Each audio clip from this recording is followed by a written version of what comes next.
planes that flew into the Twin Towers. Just about everybody. And if I ask the baby boomers here, do you remember where you were on November 22nd, 1963, when those fateful shots rang out? We all do. We'll never forget it. But my guess is you'd be hard-pressed if I asked you to raise your hand if you remember exactly where you were when the Second Lebanon War broke out in late July 2006. Yeah, I remember. I see one hand, 2, 3, 4, 5. More than I thought, thank you. Well, for me, for Harry, for our family, we knew exactly where we were, as if it were 9/11 or the Kennedy assassination. Our son, Michael, who was a sergeant in the paratroops, was home on leave. He had about 2 years in, and about 6 months to go to finish his service. He was home on leave when the war broke out. He had CNN on, and he was sleeping on the floor with the television on for days.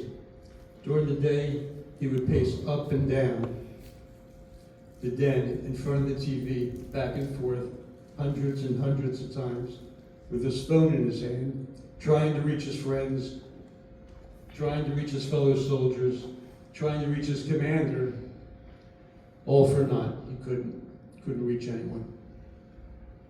Finally turns to us and said, I can't stay here. I have to go back. I have to go back. They need me. So we soon found ourselves with our 2 daughters driving Michael back and hugging and kissing him goodbye in front of the LL Departure Lounge at JFK Airport. When Michael arrives back in Israel, he was told to either stay where he was or to go to Hebron for guard duty. His unit had already been briefed and had moved north into northern Israel for a possible land incursion into Lebanon.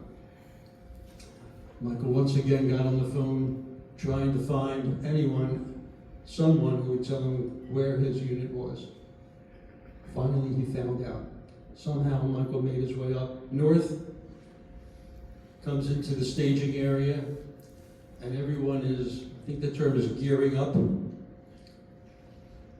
and he sees this commanding officer.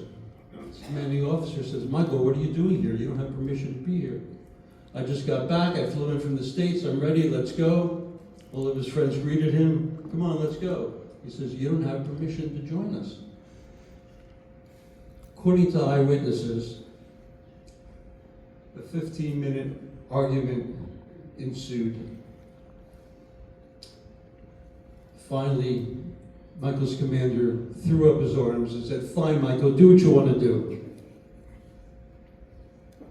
Michael was now exactly where he wanted to be, doing exactly what he wanted to do, what his heart, his mind, and his soul, and his training told him he had to do, which was to defend Israel with every fiber of his being.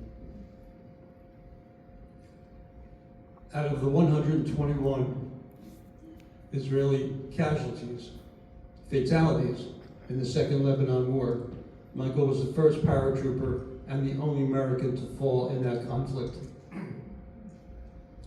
According to his wishes, he was buried in the military cemetery, Har Herzl in Jerusalem. And his funeral was attended by thousands. He was buried with Tisha B'Av, the 9th of Av. Now, one would think that that would be the end of his story, but as Harry and I were to learn, it was only the beginning.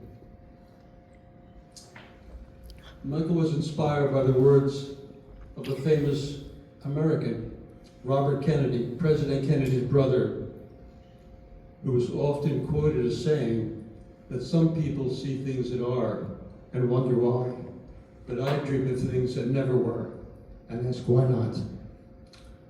When Michael was in uniform, Harry and I would speak to him, usually every Friday morning, our time. mid-afternoon in Israel.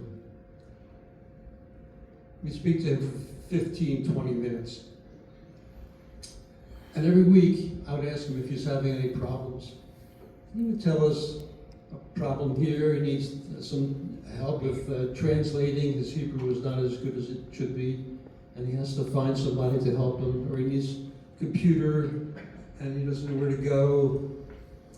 Or he would tell, I say, Michael, what are you doing for Shabbat? He says, I go to the hotel. I said, well, that's great, what do you do? He says, I look for somebody to take me home and feed me. Because he had to take 2 or 3 buses from southern Negev to get back to his apartment in Jerusalem. By the time he got there, all the stores, all the supermarkets are closed. The only thing in his refrigerator was a 6-pack of beer. So each week we'd have a conversation with Michael.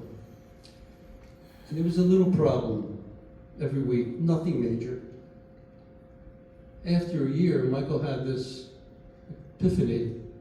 He thought, if I'm facing these types of challenges and having these types of problems, as a lone soldier, my guess is that all lone soldiers are faced with these types of problems and challenges.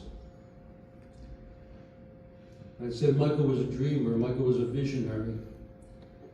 He said to a friend of his named CTO, he said, Siki, he says, within a year, when I finish my service, we're going to start a lone soldier organization in Israel. No such organization existed at the time. There were people running around the country doing what they could to help lone soldiers, and they were doing a good job. But there was no national organization with a physical building started by lone soldiers, run by lone soldiers, caring for lone soldiers that made Aliyah, that finished their service, would come and volunteer. This was Michael's dream. And I'm very proud to say that 19 years later, that organization not only exists in Israel, but we have an organization in this country that you'll hear more about, the Michael Levin Lone Soldier Foundation, that fulfills grant requests for lone soldier organizations in Israel. Now there are many of them. We raise awareness, we raise funds, and we know better than anyone where that money should go.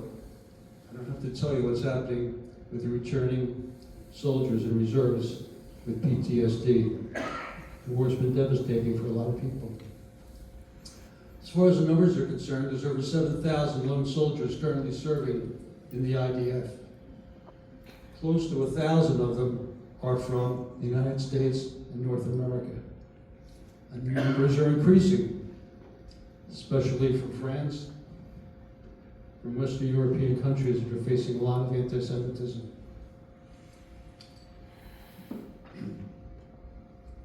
What I would like to do is to bring back Brian Lurie. But before I do, I just want to say that we can really use your help here for our foundation. And we hope that you make the Michael Levin Foundation your charity of choice. Because a good, I think 91% of the money we raised goes right to Israel, right to help lone soldiers. If you're looking for an organization that's going to wine you and dine you and take you out for expensive dinners at 5-star hotels, you come to the wrong place. That's not what we do. We do everything we can to help lone soldiers before, during, and after their service. We had a couple of rabbis come to me and Harry after Michael's passing and say to us, we're embarrassed to tell you that prior to Michael's passing, we had never heard of the term lone soldier. It was something 20 years ago, it was just under the radar. Today, almost 20 years later, the awareness, the understanding, and most importantly, the appreciation for lone soldiers is at an all-time high. Lone soldier can now go to the hotel or go into a restaurant and just announce, I'm a lone soldier, I don't have any place to go for Shabbos or eat, and, you know, they're treated like a king. So I hope we can count on your support tonight. I thank you all for being here. I'd like to bring Brian back up. Brian?